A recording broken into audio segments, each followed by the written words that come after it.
అందరికీ hi, happy weekend, happy Sunday. ముందుగా అందరికీ రాఖీ పండగ శుభాకాంక్షలు. నువ్వు రాఖీ పండగ ఎందుకు జరుపుకుంటామో తెలుసా? ద్రౌపది శ్రీకృష్ణుడు వారిద్దరి బంధమే గుర్తుగా రాఖీ పండగ జరుపుకుంటాం. శ్రీకృష్ణుడు శిశుపాలుడు వాళ్ళ అమ్మకు మాట ఇచ్చింటారు, మీ కొడుకు అంత తప్పులు అయ్యే వరకు నేను ఎన్ని తప్పులు చేసినా భరిస్తాను, ఓర్చుకుంటాను. ఎప్పుడైతే 100 తప్పులు అయిపోతాయో ఆ మరుక్షణం నేను మీ కొడుకును సంహరిస్తాను అని శ్రీకృష్ణుడు శ్రీకృష్ణుడు శిశుపాలుడు వాళ్ళ అమ్మకు ఎందుకు మాట ఇవ్వాలి అంటే, శిశుపాలుడు జన్మించినప్పుడు అనారోగ్యంతో జన్మిస్తాడంట. అనారోగ్యంతో జన్మిస్తే అప్పుడు అక్కడ ఉన్న ఒక పురోహితుడు చెప్పారంట, ఎవరైతే ముందుగా వచ్చి శిశుపాలుడు అంటే మీ అబ్బాయిని, మీ కుమారుడిని ఎత్తుకుంటారో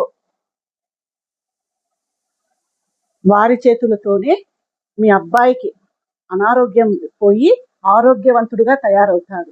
కానీ అదే మనిషి చేతిలో మీ అబ్బాయి మరణం కూడా ఉంది అని వాళ్ళ అమ్మగారికి చెప్తాడు. ఆ విషయం ఓన్లీ వాళ్ళ అమ్మగారికి మాత్రమే తెలుసు. అందుకని శ్రీకృష్ణుడికి వాళ్ళ అమ్మగారు అడుగుతారు ఒక వరం. ఆ వరమే మీ అబ్బాయి శిశుపాలుడు 100 తప్పులు జరిగే వరకు నేను ఏమీ మాట్లాడను, ఏమీ అనను, క్షమిస్తాను. ఎప్పుడైతే 100 తప్పులు అయిపోతాయో అప్పుడు నేను శిశుపాలుని మరణ శిక్ష వేస్తాను అని చెప్తారు. అయితే ఒక సభ జరుగుతున్నప్పుడు ధర్మరాజు గారు వచ్చి మన కృష్ణుడికి కాళ్ళు కడిగి ఆ కాళ్ళు కడిగిన నీళ్ళను తల మీద చల్లుకుంటున్నప్పుడు శిశుపాలుడు వచ్చేసేసి, నువ్వు ఎందుకు అలా శ్రీకృష్ణుడి కాళ్ళు కడుగుతున్నావు, అతను ఏమన్నా అర్హత ఉందా, అది ఇది అని చెప్పేసేసి రకరకాలుగా దూషిస్తూ ఉంటారు శ్రీకృష్ణ భగవానుని. అవన్నీ పక్కన కూర్చొని శ్రీకృష్ణుడు లెక్క పెడుతూ ఉంటారు, ఒక్కొక్క తప్పును లెక్క పెడుతూ ఉంటారు. ఎప్పుడైతే 100 తప్పులు కంప్లీట్ అవుతాయో ఆ మరుక్షణమే శ్రీకృష్ణుడు తన సుదర్శన చక్రాన్ని వదిలి శిశుపాలుని హతం చేస్తారు. ఎప్పుడైతే ఆ సుదర్శన చక్రం శ్రీకృష్ణుడి వేలులో నుంచి విడిపోతుందో ఆ క్షణమే శ్రీకృష్ణుడికి వేలికి గాయమవుతుంది. అక్కడ ఉన్న ఆ సభలో ఉన్న ప్రతి ఒక్కరూ శ్రీకృష్ణుని కోపాన్ని చూస్తూ ఉన్నారు.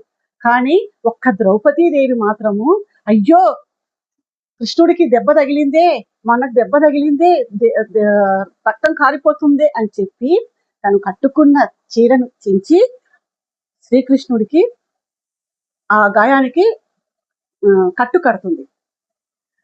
ఆ క్షణము శ్రీకృష్ణుడు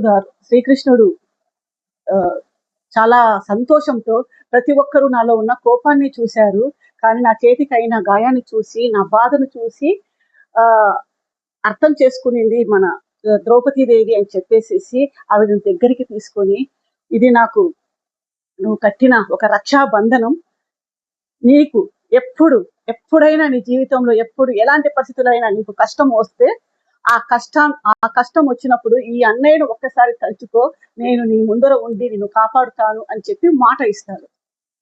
ఆ మాట ఇచ్చిన తర్వాత మనకందరికీ తెలుసు ద్రౌపది వస్త్రాభరణం అని. ఆ సభలో ద్రౌపదీదేవి చీరను లాగుతున్నప్పుడు తన భర్తలు, పెద్దలు అందరూ చూస్తూ ఏమీ చెయ్యలేని నిస్సహాయ స్థితిలో అందరూ కూర్చున్నప్పుడు ద్రౌపదీదేవికి శ్రీకృష్ణుడు ఇచ్చిన మాట గుర్తొచ్చి, అన్నా కృష్ణ అని చెప్పేసేసి భక్తితో శ్రీకృష్ణుడిని వేడుకుంటుంది. అప్పుడు వెంటనే శ్రీకృష్ణుడు భగవానుడు వచ్చి ఆవిడకు చీరలిచ్చి ఆమెను కాపాడుతాడు. రాఖీ పండగ వెనుక ఉన్న అసలు కథ ఇది. అందుకని ప్రతి అక్క, ప్రతి చెల్లి వాళ్ళ తమ్ముళ్లకు, వాళ్ళ అన్నలకు ఎప్పుడూ చల్లగా ఉండాలని చెప్పేసి మన ప్రతి రాఖీ పండగకు ఒక రక్షాబంధనం అని చెప్పేసి చేతికి కట్టుకొని వాళ్ళను దీవిస్తూ, వాళ్ళు వీళ్ళని దీవిస్తూ ఎల్లవేళలా ఒకరికొకరు కాపాడుకుంటూ ఉంటారు. ఆడవారు అంటే చెల్లెలు, అక్కలు మనసు నిండా మనసుతో తృప్తిగా దీవించి వాళ్ళను రక్షాబంధనం కట్టేసేసి ప్రతిరోజు వాళ్ళు చల్లగా ఉండాలని కోరుకుంటే, మగవారు అంటే అన్నలు, తమ్ముళ్ళు ఫిజికల్ గా అంటే ప్రాక్టికల్ గా వాళ్ళకి ఏ కష్టం వచ్చినా మేమున్నాము నీకు ముందు అని చెప్పేసి నిలబడి వాళ్ళ కష్టాన్ని తీరుస్తారు. అందుకని ఎవరైనా సరే రాఖీ పండగ వచ్చింది అంటే రక్షాబంధనం అనేది కట్టి మన ఆ రక్ష వాళ్ళకు మేమున్నాము అని చెప్పేసి మనసుతో కోరుకున్న రక్ష వీలు కడితే ఫిజికల్ గా అంటే ప్రాక్టికల్ గా మేమున్నాము అని చెప్పేసి రక్ష అన్న తమ్ముళ్ళు ఇస్తారు. మీకందరికీ ఈ రాఖీ పండగ శుభాకాంక్షలు. ఎవరెవరికైతే అక్క చెల్లెళ్ళు ఉన్నారో, అన్నదమ్ములు ఉన్నారో అందరూ హ్యాపీగా రాఖీ కట్టించుకోండి, రక్షాబంధనం సెలబ్రేట్ చేసుకోండి. ముందుగా అందరికీ హ్యాపీ రక్షాబంధన్. Thank you.